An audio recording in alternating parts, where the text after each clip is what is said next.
Welcome to the Vaccine Hesitancy Podcast. I'm Joshua Kelsall, a postdoctoral research fellow at the University of Warwick. The podcast is part of a project exploring the ethics and rationality of vaccine hesitancy. In today's episode, I am talking to Euzebiusz Jamrozik, a postdoctoral research fellow in bioethics at the University of Oxford. We discuss the phenomenon of COVID-19 vaccine booster hesitancy, which describes an unwillingness to receive additional COVID-19 booster vaccines. We discuss Zeb's research on the costs and benefits of receiving booster vaccines with a specific focus on young people and young males. Zeb has argued that booster policies requiring young people to receive vaccines to get boosted may be unethical.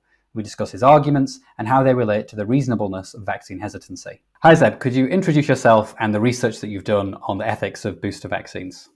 Yeah, thanks very much, Josh. So my background is that I'm a medical doctor trained in philosophy and bioethics. And I work a lot on infectious disease ethics. And this project was on the ethics of vaccine booster mandates, particularly for university-age students in the United States, and focusing on mRNA vaccines because they're the most widely used in the United States, among other places. And we had two goals. One was to look at a risk-benefit assessment for university-age people, so young, healthy adults. And the second goal was to look at whether mandates for that group could be ethically justifiable. Good. So could you say a little bit more about what the burdens and benefits are when it comes to booster vaccines, in particular on those groups that you studied? Yeah, so the background for this project was that at the start or early on in the pandemic, we were lucky that many vaccines were developed that were very good at preventing symptomatic COVID, especially in older, sick people, and that was good for the pandemic response. But the kind of public health message was that these vaccines were safe and effective, and that's what the initial data showed. But over time, it became obvious that there were certain groups for certain vaccines who faced higher risks. And it just so happened that for a couple of vaccines, for the AstraZeneca vaccine, which was a non-mRNA vaccine, there was a clear risk signal in young females. And for the mRNA vaccines, there was in particular a key risk signal in young males, but also just young people in general.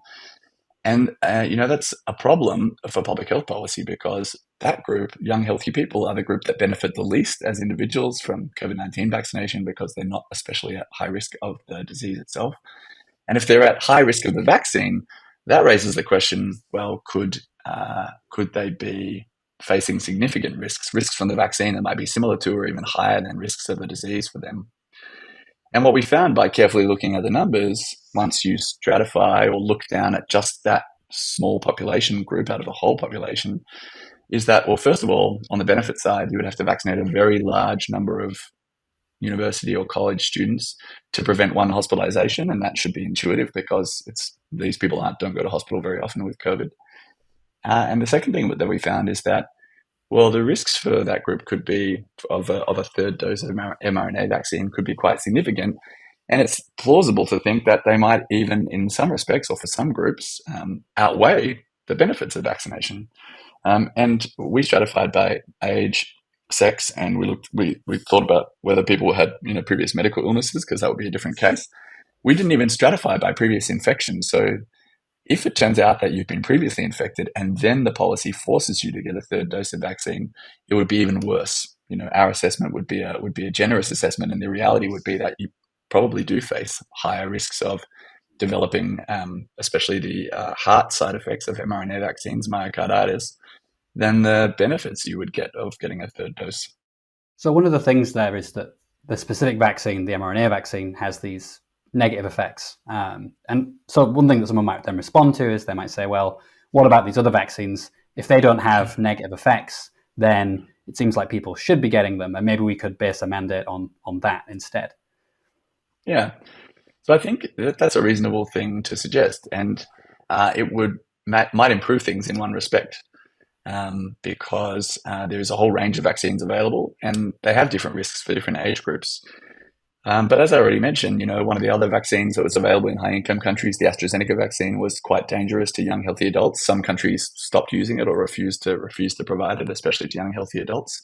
And there were other vaccines that often weren't available in high-income countries like the United States, but technologically simpler vaccines like killed virus vaccines, Chinese, Russian, Indian, Cuban vaccines, as far as we can tell, those vaccines don't seem to have the same significant risk of myocarditis as the mRNA vaccines. They may be slightly less effective. Maybe that doesn't matter so much. So it might offer individuals at the university age group lower risks of this particular side effect of the mRNA vaccine. But the other part of the ethical equation is the benefits. And the benefits for those individuals would still be very small. And as far as we can tell, none of the COVID vaccines provide lasting protection against transmission. So, sometimes in public health, we might say, even if it's not in the interest of this individual to have this intervention, it might still be justified by benefit to public health. So the classic case of that is it's not in your interest to be isolated when you're infected, but we do that to prevent you from infecting others. Many people think that's justified. But it turns out that COVID vaccines are not very good at preventing individuals from infecting others. And so there's no kind of external population benefit of getting these individuals vaccinated. So there's not, even if we changed vaccines, the risks might come down, but the benefits would still be minimal. And so it's hard to see why we could say to someone, you are going to miss out on education, university education, for these very trivial benefits and, very trivial benefits for public health in particular. Yeah, so the thought seems to be that not only are there potential harms, but there is also not much in terms of benefit that young people can provide either to themselves or others. And so to sort of have this justification of a precaution, it's not clear what harm you're trying to avoid here. And it doesn't justify, even if there are vaccines that don't harm anyone, it's not beneficial enough to warrant anything as strong as a mandate. That's right. I mean, people have invoked this idea of a precaution, but I don't think it really makes sense in this context because the precautionary principle, as I understand it, is supposed to be about preventing large harms that are uncertain. And in situations where we think an intervention might be good at preventing that large harm, but we're not sure. That's why we need to be precautionary. But we can't make that claim about COVID-19 vaccines by about 1 year after they were developed, because it became clear in May 2021 that they weren't preventing people from getting infected. They still prevented severe disease, but they wouldn't prevent you from getting infected. And they weren't preventing you from transmitting the virus to other people. And it's become very clear, since then that within a few weeks or months of being vaccinated, that protection of others falls to 0%. So your chance of getting infected and transmitting the virus to others is the same as if you are unvaccinated. So that takes away what's normally a key justification for public health, for coercive policies or mandates in public health, which is the idea that by doing this to you, by requiring you to do this to yourself, we'll protect others, we'll protect public health. But that's not plausible for COVID-19 vaccines, and it hasn't been plausible for a long time. And I suppose one other consideration as well here is it's not like vaccination is the only thing you can do. So, I mean, for example, with transmission, it seems an effective way to avoid transmitting the virus would be something like testing regularly or self-isolating if you're ill. And one thing that I don't know if I think it was a news article, so I don't know if there's been any studies specifically on this, but if someone gets vaccinated and they think that they are not only immune themselves but can't transmit it, which was something that a lot of people thought, there might be a risk that they're then actually more reckless. Whereas actually, if you just said, well, you don't need to get vaccinated, but you do need to be cautious. If you're sick, stay at home, test. Maybe that would actually be a better precautionary approach because it actually targets the issue maybe in a more fundamental way. That's right. I mean, I guess the underlying principle is that we need to be clear and transparent and truthful with people about what the benefits of the vaccines actually are. And then my view is that we then have to trust them to behave responsibly in light of that information. But I think if you look back on the way many public health agencies communicated about the vaccines, they often communicated as if these vaccines did protect others. And so if you acted on that information, which wasn't true, and we knew it wasn't true quite early in the piece, then you might be acting on false information, and that could plausibly increase risks. Yeah, and I suppose also, again, this lack of transparency sometimes also leads to distrust further down the line. So you may even be less likely to listen to medical advice in the future, even if it's actually sound advice. That's right. I mean, that was one of the things we wrote about in this paper. Not just that the risks to these individuals aren't offset by a public health benefit, but also that, this is a group of people who have their whole life ahead of them, and who we want them to trust public health advice in the future. And if they find out that they've had risks imposed on them by these mandates in a way that wasn't transparent and wasn't fair, well, then they would have good reason not to trust public health advice in the future. Good. So we've talked a lot about harms and whether or not there are benefits health-wise for getting vaccinated. Are there any other considerations, whether they're positive or negative, when it comes to producing vaccines, administering them, that we should also be factoring into whether or not we vaccinate and who we decide to vaccinate? I mean, what's the goal of mass vaccination policy for a vaccine that can affect, for a disease that can affect everyone in the population? Well, if the vaccines are good at blocking transmission, like for the case of measles or something, your goal might be eliminating the spread of the virus. That's not a plausible goal for COVID. So the goal then has to be decreasing overall disease burden. That's a reasonable goal to adopt. And if that is your goal, well, then in the case of COVID, and in the case of booster vaccines, you only really need to vaccinate a relatively small fraction of the population, because most of the disease burden, i.e. most of the people who are going to be really sick, especially people who are going to be hospitalized or die, are readily identifiable groups. They're older people with medical conditions, and those are the people we really want to vaccinate. Whether the vaccine should be mandated for them is another question, but it seems plausible they should at least be offered, and the goal is to reduce the harms to them as individuals, but also reduce overall population disease burden. Where things become a bit more ethically fraught is where vaccines are not only made available to high-risk groups, but made available to people at lower risk of the disease, but who in this case might face high risks from the vaccine. And where things are really problematic is when we are mandating people to get vaccinated. So we're taking away their freedom of choice. And there are lots of different ways you can do that. You could have a small fine, for example. A lot of people say, well, we had mandates for smallpox vaccines when we eliminated smallpox. That's true, but the fine was about $150 in today's money. So if you said, I won't get vaccinated, they'll say, here's your fine, it's $150, and you're free to go. Whereas for COVID mandates, we said you can't have access to education. Sometimes you can't have equal access to healthcare. Sometimes you lose your job. You can't have reasonable access to social spaces and other kinds of social goods. That's a very serious mandate, and so we'd have to have a very good reason to justify that. My own view is that the only thing that could justify mandates at all, even the kind of mild mandates, would be harm to others. If it's the case that by vaccinating you, we prevent you from harming people, and that prevention is kind of long-lasting and significant, well, then at least a mandate could be plausibly ethically justifiable, or at least up for discussion. But then we have to decide, well, how stringent is it going to be? Is it really acceptable to the population? All those kinds of questions. But where the so-called harm principle, where there's no question about harm to others, my own view is that there aren't any plausible justifications for mandates. But some of the mandates people might advance for that is they might say, well, we want to decrease the pressure on health systems. It's not about harm to others. It's about you taking up health system resources by getting sick with COVID. But that's not a reason we could vaccinate young, healthy people, because they're not really using a lot of health resources by getting sick with COVID. That might be a reason why we could mandate it for old, sick people. Maybe they should be mandated to have it on that basis, because they are using healthcare resources to when they become unwell. But it's not something we could use for young people. Similarly, this idea of like paternalism, that maybe you don't realize it's in your own best interests, but really it is.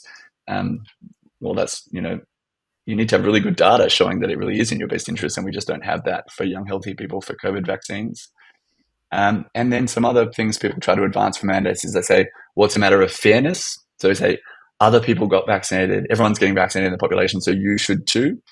But that's only, fairness can only really be invoked if there's going to be equal kind of treatment of people based on equal considerations. But if we know that the benefits and risks are different for different people, we can't really invoke fairness. We can't ask some people to take much higher risks and other people to take lower risks. I mean, it seems unfair to do that. So it'd be weird to invoke fairness here. And then the last kind of justification I can think of is some people have said, well, it makes me feel safer if I know that I'm around vaccinated people, and it will increase the sense of safety, the perception of safety. But again, gosh, we can't be in a situation where people's perception is enough to force other people to do things, because that can lead to some very perverse kinds of policies and behaviors. Likewise, if we start this discussion that we want to force you to do things to reduce health system burden, well, that raises the question of, should we force people to have healthy habits, to be a normal healthy weight, for example, not too overweight, not too underweight? Should we force people to exercise? Should we force people to, not drink alcohol and so on? It would be a very different society if we restructured, if we forced people to do things just because it would reduce health system burden. So I don't think any of the arguments that have been advanced are plausible. I suppose as well, I mean, on the safety and fairness point, it's almost like a failure of reciprocity in a sense, because on the one hand, you're sort of expecting someone to get vaccinated to help others primarily, who are vulnerable, but in getting vaccinated, they're taking this undue burden that could harm them, and so it just seems to not really go both ways in a way that seems counter fairness. Yeah, that's right, and also just that the vaccines weren't very good at preventing you from harming others. That's the big thing. But the additional problem in many countries, and in particular in the United States, is that there wasn't adequate compensation for vaccine associated injuries. So in Australia, we've had one death from an mRNA booster vaccine in a young, healthy female who was forced to get it for her employment. In New Zealand, which is a country of about 5 million people, which when they used almost all mRNA vaccines, there were 4 deaths due to mRNA vaccines. Now, I suspect those deaths have been compensated, but then there's the group of people who get severe myocarditis. So it's not always a mild and self-limiting heart condition. Long follow-up study of young people, mostly males, mostly aged about 18. Most people had recovered 1 year after they got myocarditis from the vaccine, but about 1 in 5 people who had myocarditis still hadn't recovered. And these are young, healthy people, and they were still having major heart problems a year later. Even if those harms are rare, and they are luckily not that common, if we're going to cause those kinds of harms with a policy, we need to have adequate compensation. And, my understanding is the compensation schemes haven't been adequate to date. So that's another way in which it's a failure of reciprocity.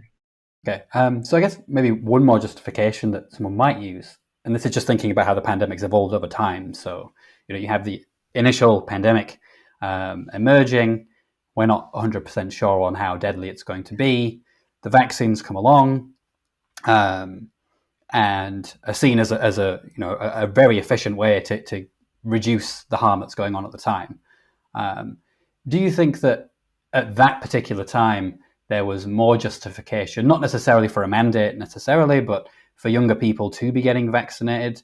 But as time has gone on, once we've got to a point now, for example, where most of the population is, they have the first 2 vaccines or they're immune from catching the virus, do you think that the burdens and benefits have changed over time, or do you think it's always been a bit of a failing for the younger people? Look, I think definitely that what we know about the burdens and benefits of vaccination has changed over time. Although, we've known on the benefits side that young, healthy people are not at significant risk of this disease since February 2020, when the Chinese Department of Public Health released their initial statistics, which showed that there was a clear skew for severe disease towards older individuals. And that's never changed. It's still the same now. The median age of death from COVID-19 in most high-income countries is around 80 to 85. That's one thing that has not changed. Some things that have changed over time is that we learned more about the risks of the vaccines. We learned more about how they're not very good at blocking transmission. We learned more about the protective effects of getting infected in the past. So what that adds up to is that as we've learned more, it's become less and less justifiable to mandate. But at the moment when the vaccines were rolled out, it's pretty clear to me that based on what we knew then, the rational policy was the policy that the United Kingdom adopted, where they said, we're just going to stratify by age, and we're going to start with 100-year-olds, and we're going to vaccinate 100-year-olds, then 90-year-olds, then 80-year-olds, then 70-year-olds, and 60-year-olds. And we're going to try and get as many people have their first dose in that age going down. That's a rational vaccine rollout. Not every country did that, but that makes sense. And by the time you got down to the 30 or 20-year-olds when you're doing that, while vaccines are scarce, by that time we already knew enough that it's fine to offer the vaccines to young, healthy people. I think it's fine to like authorize them and offer them, but it doesn't make sense to mandate them. So I guess that's another point there, I guess, to stress, like that being against a mandate doesn't necessarily mean you're against giving someone allowing someone to make a private medical decision to get vaccinated if they wish. That's right. And of course, there's lots of young people with medical illnesses or, very unfortunate people with, cancer and other major health problems who might have good the benefit side might be much higher for them. But in any case, if people's individual, decisions or medical advice suggest that it's in their interest, that's a totally different story than when a central government agency requires you, or when your employer requires you to get vaccinated. That's quite a different policy choice.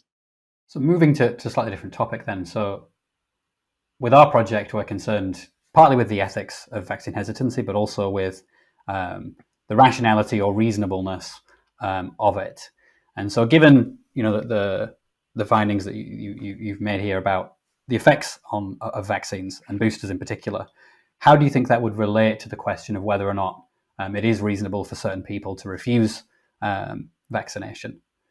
Well, yeah, I mean, ultimately, it depends on what our idea of reasonableness is. But suppose that it's a kind of standard idea where it's can we justify it to other members of the population? One way in which you might justify it is because about what's known about the risks and benefits for you. And insofar as we're able to identify groups who are at high risk of vaccine side effects, well, then we have to be very careful about working out, are those risks outweighed by benefits? And I think it is reasonable for people to be hesitant about having an intervention that involves risks, even if it does involve significant benefits for them. Of course, it's reasonable to be hesitant about risks. Because there are some vaccines that are incredibly safe, that don't have a lot of side effects, that certainly don't produce lasting harm, or even death, like the harms I've talked about. It would be less reasonable to send about those vaccines with regard to risks because they just have lower risks than these COVID-19 vaccines. Likewise, there are other quite risky vaccines, like, for example, yellow fever vaccines can sometimes cause fatal disease. The oral polio vaccine can sometimes cause polio-like illnesses. And then in the case of the yellow fever vaccine, it's more common that it happens in older people, and it makes sense for older people to be more hesitant about the yellow fever vaccine. In fact, some countries change their policy because of those data. So I think once we find out that there's certain groups who are at higher risk, it does make sense for them to be more hesitant. And the other way you can justify your decision to other people, try and rationalize, be reasonable, is to talk about, well, what's the benefit for the population? And I think once we know that the vaccines aren't very good at preventing you from infecting others, and once we know that the chance that you're going to use healthcare resources from the disease is low, well, then it does seem reasonable to say, why should I go? Why should I get vaccinated? It might be fine for other people to get vaccinated, but that seems like a too small a benefit to justify it for me. I think if someone has a reasonable handle on that information and can explain their position, then that does seem reasonable. And that kind of brings on to a third aspect, which is about having access to the true information. And a big problem, I think, during the COVID-19 pandemic is that public health agencies weren't always transparent about that true information. They often tried to obfuscate or maybe play up the idea that you could protect others because there was this kind of transient effect on transmission and so on. And insofar as some people might have been misled by that, well, then they might feel let down by health agencies. They might not trust them. And I think, again, it is plausible for you to be hesitant about receiving an intervention from an agency or a kind of type of agency that has let you down in the past, that has done things to you, forced you to do things, not been truthful to you. Unfortunately, that is reasonable, and so that suggests that there's this significant burden of responsibility on health agencies to try and maintain that trust. And that requires a whole range of things. It requires transparency about the risks and benefits. It requires, justification of the policy, and actually having the community involved in how policy gets made. And it involves in being accountable for what happens when you put a certain policy in place. And I think also on the trust thing, it's something that I've written about. It's this idea of mutual trust as well. I mean, it's one thing to expect the public to trust your organization and your information, but if you take a paternalistic policy, it's inherently distrustful, because you're assuming that if you're transparent, then they won't do what you want them to do. But obviously, if you're not willing to trust one way and then you behave paternalistically, the response to that is obviously going to be distrust and also hurt, because if you not being trusted is generally not a nice thing. Yeah, I mean, I absolutely agree. If institutions want to be trusted, they should behave in a trustworthy way. Yeah, that's one thing. If they want to have this kind of true engagement between the health agency and the population, they can't treat people like criminals, like they're not like they're not going to do the right thing. They need to treat them like, in this case, adult members of a free society. And those people, whether by law or just by virtue of citizenship or humanity, they have a right to be a certain way. And it shouldn't be surprising that they don't trust you if you don't treat them that way. Good. I think that's a good place to stop. So thank you for your time.